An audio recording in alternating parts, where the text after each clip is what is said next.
vamos lá, gente. Qual é o propósito eterno de Deus? Alguém já sabe isso de cor, porque a gente fala toda vez? Vou tentar. Ok, que Deus busca um lugar para sua habitação. Ok. Essa é a definição daquele pregador que o Douglas ouviu, um chinês, eu esqueci o nome dele. A nossa definição é que o propósito eterno de Deus é formar uma família de muitos filhos e filhas semelhantes a Jesus. Tá? E o que a gente precisa entender é que dentro de tudo que já aconteceu, Deus não perdeu o controle hora nenhuma. É como se ali, ó, naquele quadradinho pequenininho, estivesse toda a história da humanidade, de Gênesis a Apocalipse. E se você for comparar com a eternidade futura, é nada. O tempo que nós passamos aqui na Terra é muito rápido, é muito ligeiro, é muito fugaz. Mas nós não fomos criados só para esse tempo. Vamos ver como que Deus vem trabalhando através dos séculos. Vamos ver como que Ele vem se revelando, como que Ele vem se manifestando. E vamos fazer isso começando a responder a seguinte pergunta. Quem são os dois homens mais importantes que já existiram no planeta? Jesus é ótimo, muito bom. Qual é o outro? Adão, todos concordam? Jesus e Adão. Jesus é fácil, o Adão já é um pouco mais complicado. Mas a partir desses dois homens, você pode nascer. Todo mundo que está aqui me ouvindo, com certeza já nasceu de Adão. E talvez, eu espero que sim, todos... Oi, minha flor.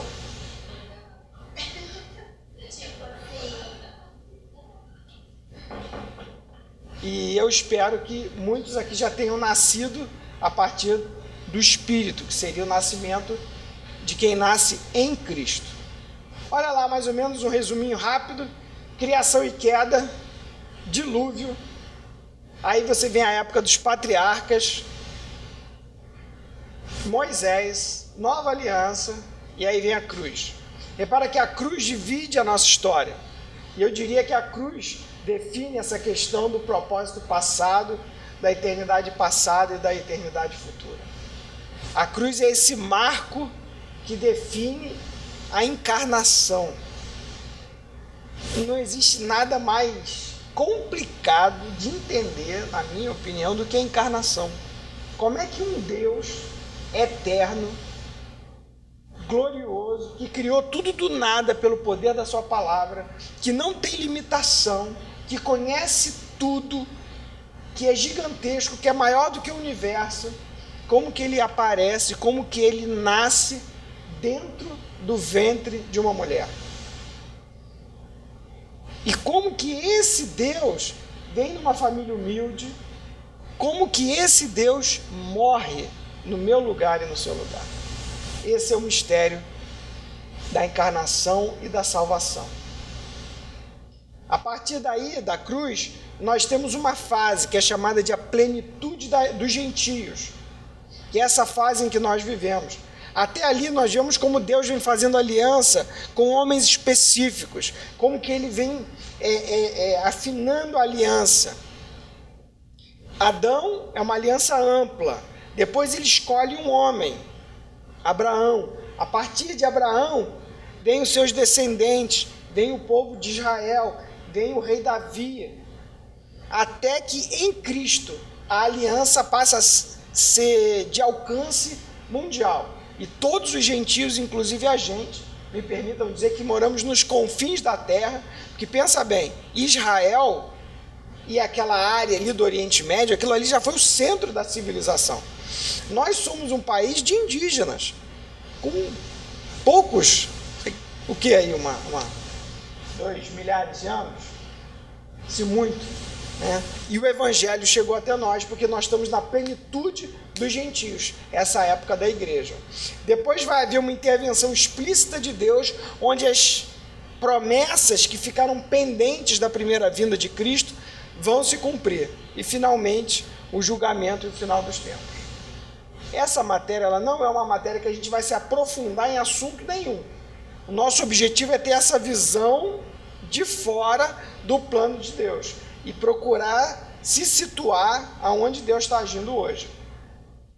Então vamos lá, propósito eterno de Deus, formar uma família de muitos filhos e filhas semelhantes a Jesus. De onde você tirou isso, Salomão? Olha lá, ó, Romanos 8, 29. Veja o que diz o versículo. Porquanto aos que de antemão conheceu, também os... Vou tentar de novo. Porquanto aos que de antemão conheceu, também os... Ai, foi tão ruim, mas tudo bem. Os predestinou. Gente, quem aqui acredita na predestinação? E aqui? Quem aqui é predestinado? Vamos lá, gente, se posiciona. Quem aqui acredita em predestinação? Só ela que acredita. Vanessa acredita, Ricardinho. O resto não acredita. Você acredita em predestinação? Quem mais? Ó, gente, o texto está ali, ó. É só a gente acreditar na Bíblia que a gente acredita em predestinação, ok? Porquanto aos que de antemão conheceu, também os predestinou para serem conformes à imagem do seu Filho, a fim de que ele seja o primogênito entre muitos irmãos. É o plano de Deus. Deus predestinou, Deus chamou todo um povo. Agora, quais são as bases dessa predestinação e baseado em que é essa predestinação? É um assunto que nós não vamos responder. Pelo menos não aqui agora. Mas podem ficar certos que, sendo você reformado, presbiteriano, calvinista ou não, todos fomos predestinados. Agora, Gênesis 1, 26. Agora nós estamos entrando na aliança que foi feita com Adão, ok? Vamos ver isso aí, ó. Se você quiser abrir a sua Bíblia, bem, se tiver, tem na apostila esse texto? Então vamos lá. Também disse Deus: façamos o homem à nossa imagem. Com quem que Deus está conversando aqui? Ok? Você concorda, Ana? Com quem Deus está conversando aqui? Façamos o homem. Tem algum palpite?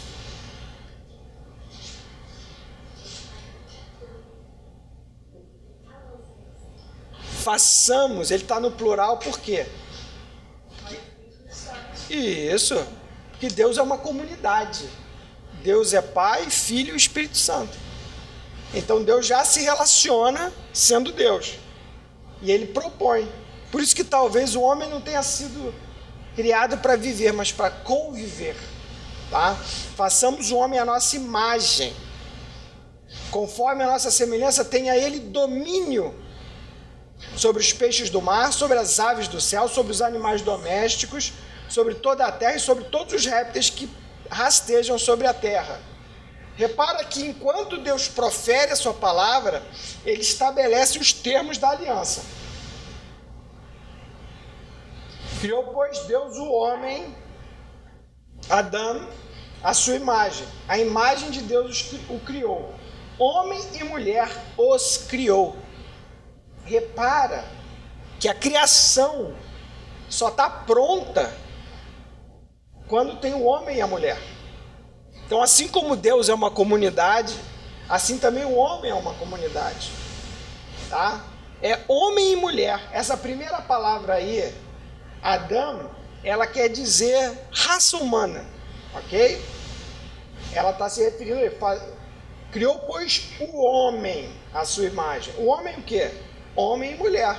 Ele explica logo em seguida. Criou, pois, Deus o homem, Adão, à sua imagem, a imagem de Deus o criou. Homem e mulher os criou. O homem, por ter sido criado primeiro, ele tem mais valor do que a mulher? Não, ok? O homem, ele consegue refletir a imagem de Deus sozinho? Não, ok? É no homem e mulher, nessa criação do casal, é que a imagem de Deus se faz perfeita. E só então o homem é atacado por Satanás. Enquanto era só Adão, não teve ataque. Mas quando surgiu homem e mulher, quando o plano de Deus se tornou factível, quando se tornou possível a multiplicação para encher a terra, aí Satanás entra para atrapalhar. Então a primeira palavra homem ali é Adão. E a segunda palavra, que foi traduzida como homem também, não é Adão, é esse Zacar aí, que se refere a macho. Então seria, a grosso modo, criou, pois, Deus a humanidade à sua imagem. A imagem de Deus criou a humanidade. Macho e fêmea os criou. Ok? Só para a gente entender esse versículo aí do comecinho. E Deus os abençoou e lhes disse: sede fecundos, multiplicai-vos, enchei a terra, dominai-a. Dominai sobre os peixes do mar, sobre as aves do céu, sobre todo animal que rasteja pela terra. Então repara que há ordens aqui de Deus. Então ele diz: sede fecundos, multiplicai-vos, enchei a terra. Alguns indoutos acreditam que o pecado, que é aquela história da maçã, mordeu a maçã e só então se animou Rapaz, eu não sei.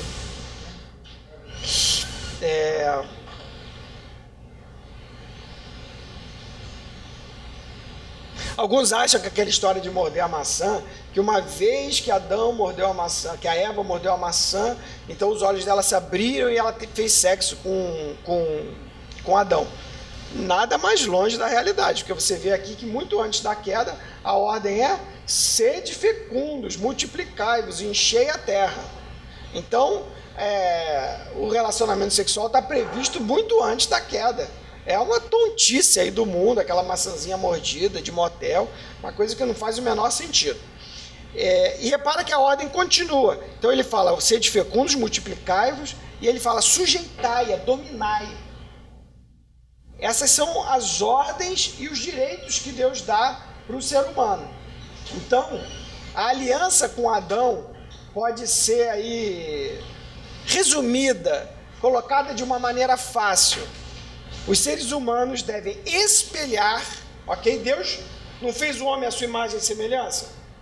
Então, como se fosse um espelho, o homem e a mulher devem levar essa imagem de Deus pela terra. Eles devem espelhar essa imagem, mas não somente isso, eles devem espalhar, de maneira que a glória de Deus, que foi colocada no homem, pudesse se multiplicar e encher toda a terra. Espelhar e espalhar a imagem de Deus na terra. Esse é a aliança que Deus fez com Adão. Então o que nós vemos aí? Nós vemos o homem como representante de Deus. Vocês já viram gerente? Imagina que o Ricardinho vai abrir um restaurante. Então o Ricardinho pega, monta o restaurante, faz a franquia, abriu o McDonald's, montou a franquia, máquinas, estoque cheio de alimento, propaganda feita, mas ele precisa de alguém que o represente na loja. Então ele chama um gerente, e aquele gerente vai ser o representante do Ricardinho para poder fazer a loja dele funcionar. Então vai haver uma prestação de contas.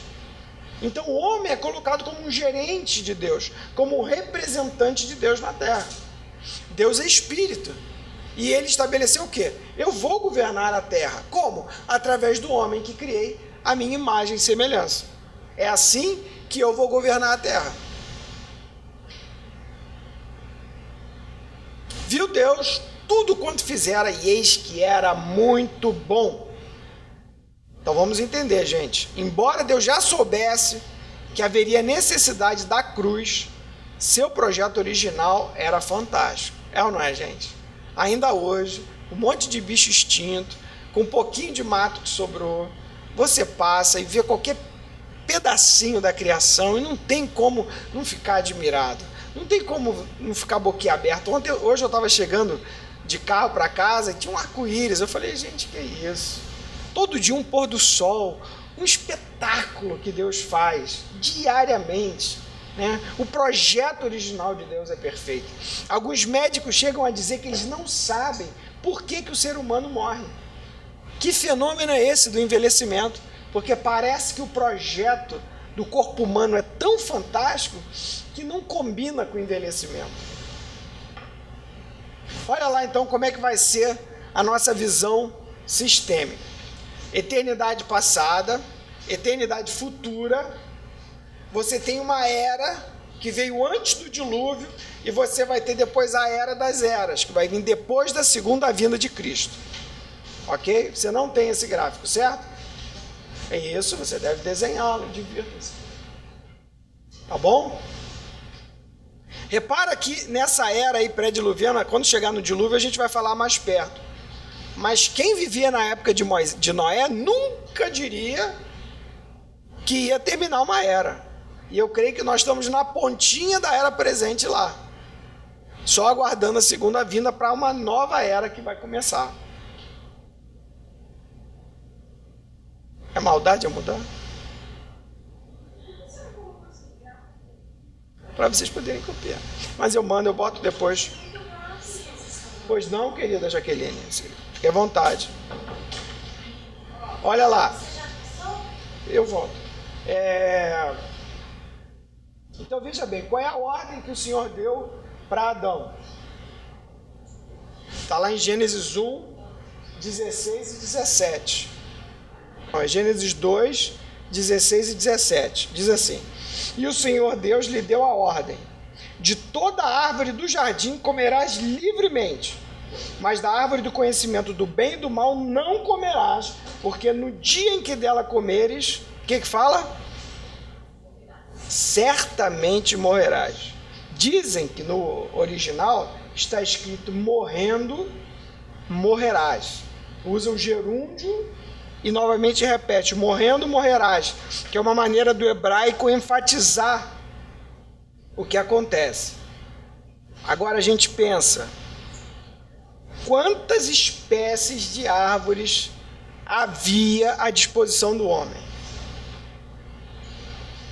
Quantas árvores frutíferas haviam à disposição do homem? Imagina, gente, aquela fruta que você come, que é a mais gostosa. Eu gosto de caqui, eu não sei vocês. Gosto de caqui, gosto de pêssego, gosto de uva, tá? Mas imagina que você tem todas as árvores à sua disposição, mas tem uma que você não pode. E a sua tendência qual é? Querer que você não pode. Olha lá, Gênesis 3:1 diz assim: mas a serpente, mais sagaz de todos os animais selváticos que o Senhor Deus tinha feito. Montamos a criação, Deus criou o homem, a Trindade criou o homem, toda uma corte celestial observa esse representante de Deus que foi criado o primeiro casal, homem e mulher, representantes do Senhor. Não havia pecado, mas havia a possibilidade de pecado. E surge um elemento estranho, portador do mal, Satanás. Ok? Ele vem encarnado de cobra, ou disfarçado de cobra, ou de lagarto que perdeu as pernas. Eu não sei ao certo. O fato é que havia esse elemento do mal. Gente, será que Deus ficou surpreso com a chegada da serpente? Será que Deus ficou surpreso com a queda da humanidade? Será que em algum momento Deus teve que ir correndo e arrumar um plano B? Ó céus, eles comeram da árvore, vamos ter que fazer um plano aqui rápido. Não, Deus tinha tudo sob controle. E talvez a pergunta que esteja rodando na cabecinha de vocês aí seja: por quê? Não é isso? Vocês podem fazê-la, viu? Vamos lá só explicar de onde veio esse bicho. Olha lá, Apocalipse 12:9. Só estou confirmando para vocês que a serpente é Satanás, tá bom? Olha lá, ó. Tá aqui em Gênesis 3:1, olha lá, Apocalipse explica quem é a serpente. Foi expulso o grande dragão, a antiga serpente, tá em Apocalipse, lá em Gênesis, ele é antiga, tá? Que se chama Diabo, Satanás, sedutor do mundo. Sim, foi atirado para a terra e com ele os seus anjos. Então, tá explicado, esclarecido. E aí vem a conversa do diabo. Mas a serpente, mais sagaz de todos os animais selváticos que o Senhor Deus tinha feito, disse à mulher: é assim que Deus disse? Não comerás de toda a árvore do jardim? Gente, olha, eu vou dizer, sem medo, milhares de árvores e de frutas, provavelmente, de espécie eles teriam à sua disposição. Mas havia uma que não. Olha só, a ênfase do diabo qual é? A negativa. Não comereis de toda a árvore do jardim, é isso que ele falou? Olha que provocaçãozinha nojenta do diabo. Será que ele não faz isso com você também? Na tua vida está tudo certo. Você paga suas contas, está tudo bem em casa. Seu país não está em guerra. Não houve um maremoto. Está tudo bem. E aí ele fala: mas você tem que trocar o carro, né? Mas ainda não tem aquele telefone novo. Mas... E com essas restrições, o que acontece? Ele rouba a alegria que devia ser sua. A ênfase do diabo sempre é no não. E a linguagem do não é a murmuração. E a linguagem do sim é o louvor. A linguagem de quem ouve a Satanás é a linguagem de quem reclama do que não tem. E a linguagem de quem está em Cristo sossegado é justamente a linguagem de quem conhece a Deus. Aí a mulher respondeu: do fruto das árvores do jardim nós podemos comer. Ok? Olha só, respostinha meia boca, né? Do fruto das árvores do jardim nós podemos comer. Será que ela não devia encher a boca? Mas deixa eu te explicar um negócio. De todas as árvores do jardim a gente pode comer. Eu posso comer caqui, eu posso comer manga, eu posso comer pêssego, eu posso comer uva, eu posso chupar laranja, eu posso comer abacaxi, que no Éden não devia ser tão ácido, eu posso comer melancia, eu posso comer de todas as árvores. É muito mais do que eu dou conta. Se eu passar o dia inteiro comendo uma de cada vez, eu fico com a barriga cheia e não consigo fazer nem cosquinha. Não. A resposta dela foi bem sumária. Ela já tinha mordido a isca. Do fruto das árvores do jardim nós podemos comer. Parece tão pouquinho, né? Mas do fruto da árvore que está no meio do jardim, dele não comereis, nem tocareis. Acho que no texto original não tem nada desse negócio de tocar, não. Deus fala para Adão não comer, não fala nada para não tocar. Sabe o que parece? Que a Eva criou uma regrinha para ela mesma, para ela nem chegar perto. Então não vou nem tocar nisso aí. Aí é o comecinho, a semente da religiosidade. A religiosidade é quando você cria algumas regrinhas e você se sente tão santo com aquelas regrinhas, mas a essência mesmo parece que já está debilitada, né? Para que não morrais. Então a serpente disse à mulher: é certo que não morrereis. Caramba, que cobra cara de pau. Deus tinha dito: morrendo morrerás, certamente morrerás. E a cobra diz o quê? Não vai morrer não. Deus é gente boa. Ele não falou tão a sério. Deus é um Papai Noel fanfarrão, que vai dar aquela risada: tudo bem, minha filhinha, eu trouxe o seu presente. Será que não é essa a imagem de Deus que a gente tem hoje? No final vai dar tudo certo. Não pega nada, Deus não vai punir não. Deus é bom, Deus é amor, Deus é pai. Essa você já ouviu, né? Deus é pai. Não, Deus é pai, amigo. Ixi, deixa pra lá isso aí. E a Eva foi na história: não, certamente não morrerás. Porque Deus sabe que no dia em que dele comeres, se vos abrirão os olhos e sereis como Deus, conhecedores do bem e do mal. Gente, eles já não eram conhecedores do bem? O que era o bem?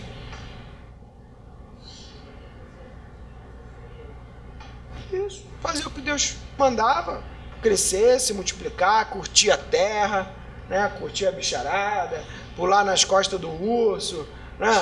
Dar umas cambalhotas com o leão, sei lá. e sereis conhecedores do bem e do mal, sereis como Deus. O homem era o quê? Façamos o homem o quê? Quer ser mais semelhante a Deus do que isso? E como Deus, Deus já tinha se revelado. O que o diabo está oferecendo, eles já tinham.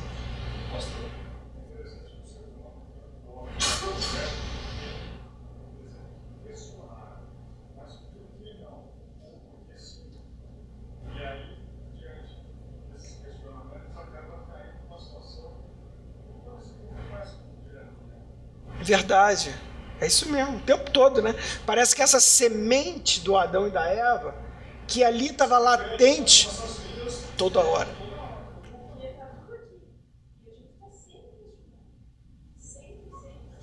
É isso. É uma semente que tá latente, estava latente no Adão e Eva, e a semente ficou, oh, Deus te abençoe. E a semente ficou acentuada na gente. Neles era uma semente adormecida, na gente é uma semente que perturba nosso juízo dia e noite, ok? Vendo a mulher que a árvore era boa para se comer, agradável aos olhos, desejável para dar entendimento, tomou-lhe do fruto e comeu, e deu também ao seu marido, e ele comeu.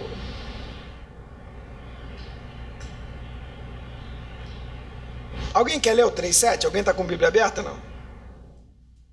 Você lê para mim, Thelma, o 3,7? Então foram abertos os olhos de ambos e conheceram que estavam nus. E coseram folhas de figueira e fizeram para si aventais. Jaqueline, imagina esse modelito.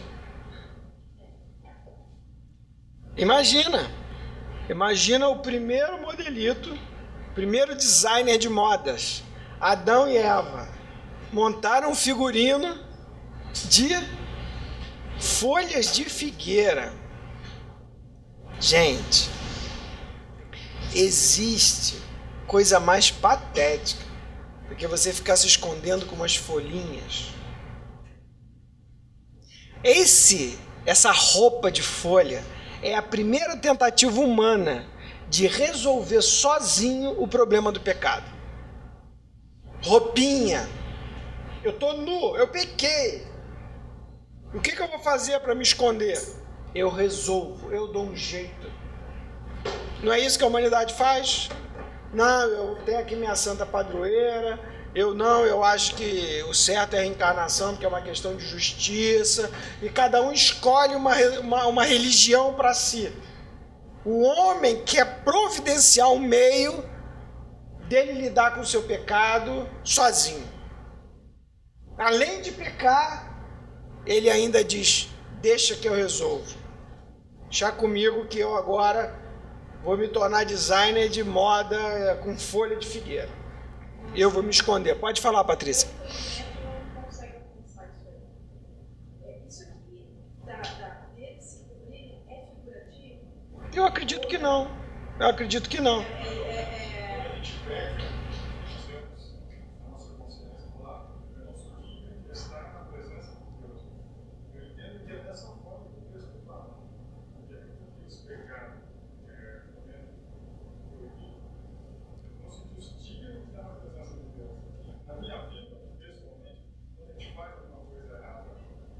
Eu quero me afastar porque eu não quero estar na igreja, porque Deus pode botar a atenção contra mim.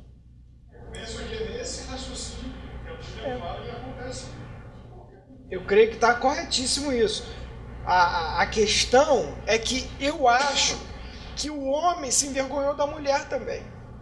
Porque olha só, ela era totalmente de confiança e ele também. Aí que eu vou criar, hein, gente, vou viajar aqui na maionese. Aí ele vai e olha e fala assim, caramba, mas essa mulher que eu confiava tanto, me deu essa fruta e agora eu pequei por causa dela. E ela pensa, mas que banana, nem para me dar um sermão, nem para me explicar que não era para comer, pegou e comeu. Que horror! Aquele que era de confiança passou a ser digno de desconfiança. E o que ele acha? Seria mais ou menos uma criança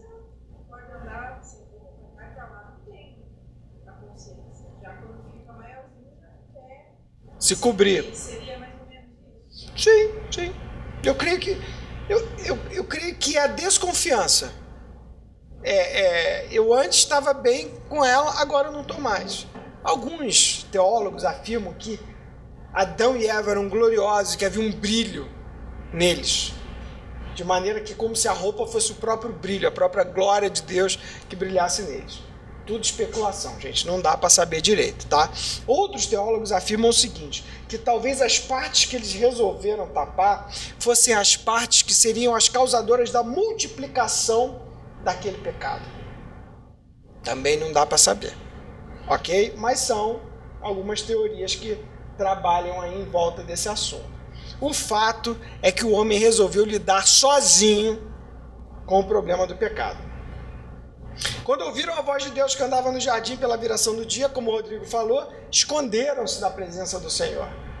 O homem e sua mulher por entre as árvores do jardim. Não satisfeitos de estarem com seu modelinho de roupa de figueira, se esconderam atrás da moita de Deus. E você pode falar, gente, é pateta. É mesmo, a cena é patética. A cena é patética. Mas não é o que a gente faz? Será que a gente também não se esconde, não se esquiva? Que vamos chegar, exatamente. Né? Evitamos o nosso devocional, evitamos aquela chegada, até vamos no culto, mas só fazemos um farol. Mas aquela chegada mesmo a gente está escondido. E chamou o Senhor Deus ao homem, ele perguntou, onde estás? De quem é a iniciativa do relacionamento? Ainda hoje essa. Ele vem atrás de você. Você não merece, mas ele te ama. E ele te chama hoje. Pergunta, onde é que você está? Ele respondeu, Adão, né? Ouvi a tua voz no jardim e porque estava nu tive medo e me escondi. Adão já abre logo o verbo. Nós vamos entrar agora numa fase de interrogatório e confissão. Gente, repara como que Deus vai conduzir o interrogatório até extrair uma confissão.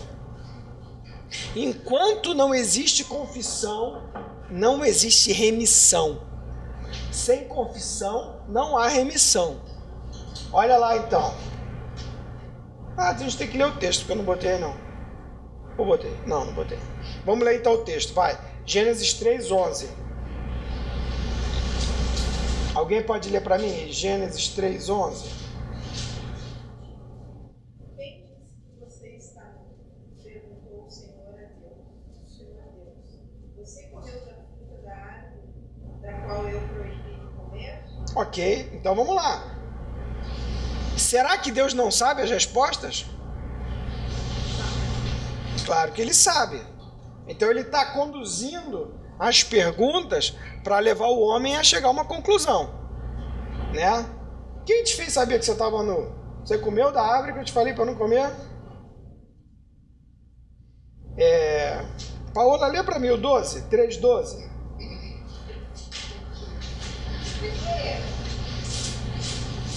Adivinha?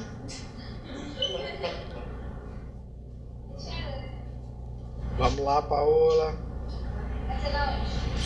Só o 3:12.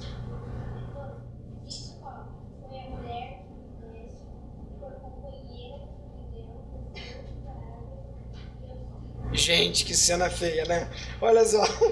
Então... Olha só, deixa eu te dizer um negócio. No dia que você comer da árvore, você vai morrer. Ok? Ok. Aí chega e pergunta, você comeu da árvore? Ela que me deu. Gente, imagina essa cena. O provedor, o sacerdote, ele pega a mulher e bota na frente. Fala, mata ela, mas não me mata não. Será que ela tinha razão de estar desconfiada dele? De ter perdido a confiança?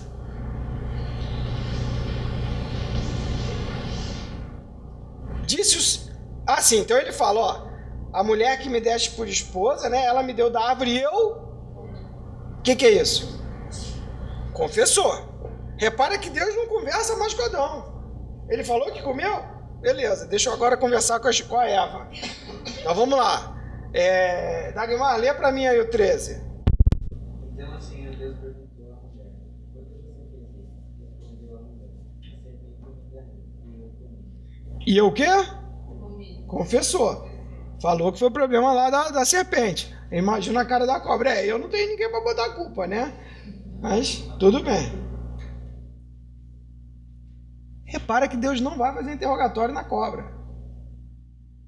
Será que isso não é uma indicação de que Deus não tem a menor intenção de redimir Satanás?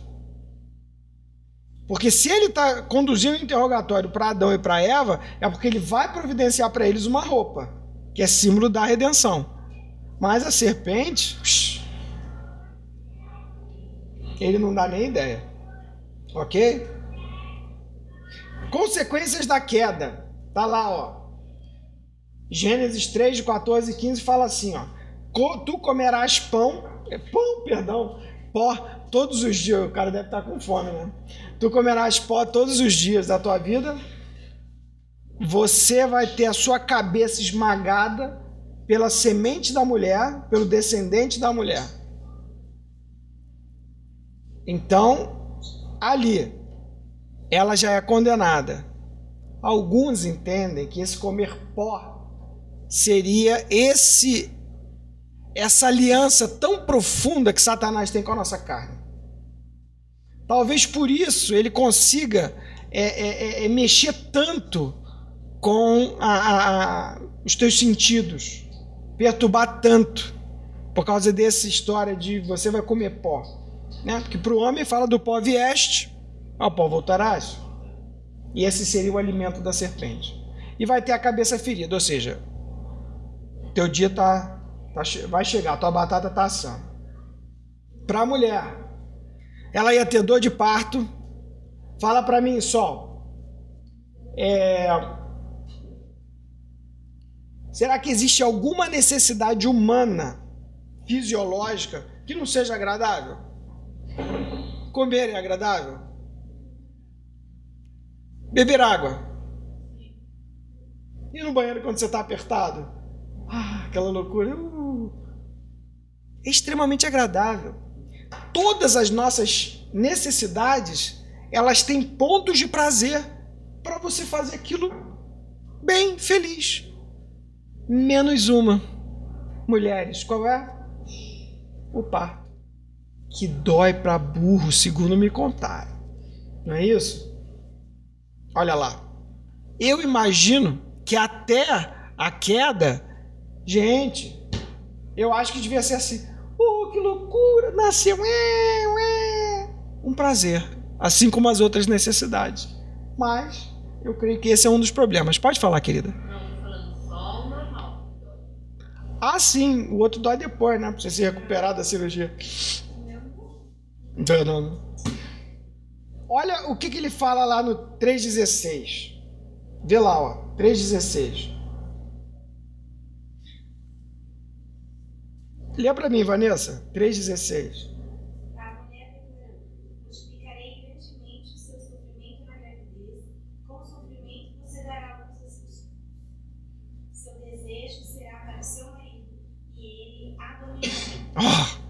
Gente, depois desse caos, Deus já avisou, gente, vai rolar muita opressão. Esses homens vão estar terríveis, egoístas até o último fiapo de cabelo. Vão usar a força física e a inteligência deles para subjugar vocês. E vão ser maus. E isso acontece ao longo de toda a história. Tá? E outra coisa, o teu desejo será para o teu marido. Sabe o que acontece? Uma vez que a mulher perde o respeito pelo homem, sabe o que ela faz? Ela começa a competir com ele. E aí a coisa fica feia. E aí é uma brigaiada danada. Acabou o sossego no lar, acabou o sossego do casamento, tá tudo aí previsto, tá? E dores na família. O que acontece com a primeira dupla de filhos? Alguém sabe? Dag, você sabe quem são os dois filhos que Adão e Eva teve? Os dois primeiros? E o que aconteceu com eles?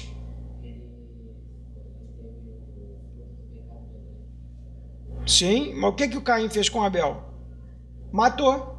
Olha isso. Os primeiros filhos do primeiro casal, um matou o outro. Misericórdia. Olha a consequência do pecado. Olha lá então o 3, 17 a 19. Visto que atendeste a voz da tua mulher e comeste da árvore que eu te ordenara, maldita é a terra por tua causa. Brincadeira que eu vou falar agora, tá, gente? Eu acredito que quando ele falou isso, um giló brotou da terra, assim, e um monte de barata saiu correndo. Gente, o planeta está com defeito por causa do pecado. Se o planeta tem problemas, tem vírus, tem mosquito, tem dengue, tem terremoto, tem um monte de tranqueira, foi por causa do pecado. Olha o que Deus fala: maldita é a terra por tua causa. Em fadiga obterás dela o sustento durante os dias da tua vida. Ela produzirá também cardos e abrolhos, no suor do teu corpo, no suor do teu rosto comerás o teu pão, porque tu és pó e ao pó voltarás. Então, morte física, fadiga e etc. 3:21, eu tenho 6 minutos para acabar. Fez o Senhor Deus vestimenta de peles para Adão e Eva e os vestiu. Quem é o único que pode de fato lidar com a questão do pecado? Ok? Deus. É do jeito dele. A salvação é do jeito de Deus, não é do teu jeito. Não é porque você acha que essa é melhor que aquela. É o jeito de Deus. É ele que providencia um remédio para o pecado. Gente, pele. Qual foi o bicho que teve que morrer para Adão e Eva ganhar uma roupa de couro? Um cordeiro, talvez. Mas até ali ninguém tinha morrido, gente. Mas morre um cordeiro para vestir o pecado de Adão e Eva. Então ali Deus já avisou: olha, mulher, a tua semente vai pisar na cabeça da serpente, lá na frente. A serpente vai morder o calcanhar dele, mas ele vai ser vitorioso. Então está anunciando Jesus. Gente, 3 primeiros capítulos da Bíblia. No Éden, Jesus é anunciado. Não tem surpresa. Não tem plano B. Ok? E um cordeiro é morto. Um cordeiro, um animal, não fala qual, é morto. E a roupa, a pele daquele bicho esconde o pecado de Adão. Deus resolve o problema do pecado de Adão e Eva. Só repassando, a revelação de Deus ela é progressiva. Para Adão e Eva, pecado era o quê? Comer a fruta do bem e do mal. Uma vez que o pecado entra na humanidade, o homem fica criativo para fazer besteira. E aí Deus vai se revelando cada vez mais e vai estabelecendo algumas leis.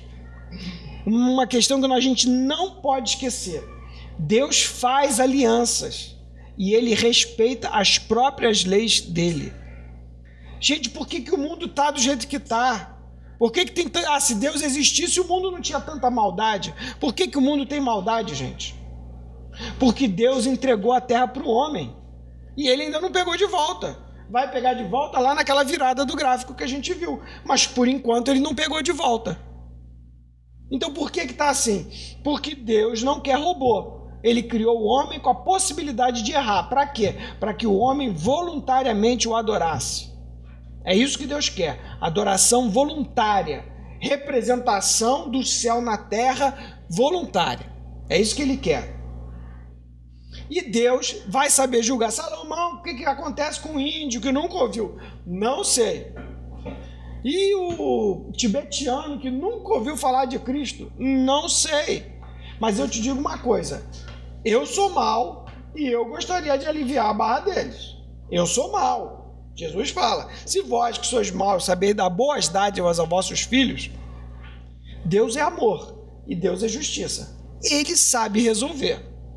Agora, uma coisa eu sei: nós que somos expostos ao Evangelho, temos, primeiro, a boa notícia de saber que quando você crê, você é feito filho de Deus.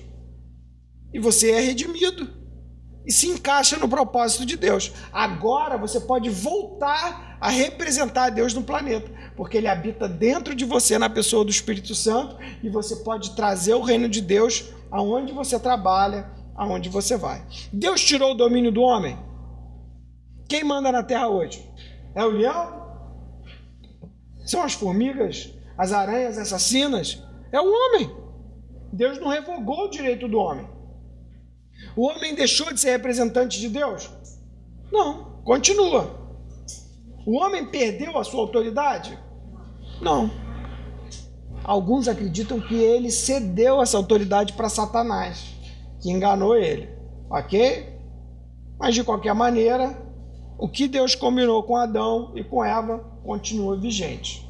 A aliança dele continua vigente, ok? A gente está lá naquele era pré-diluviana. Então, a aliança do Éden, espelhar e espalhar.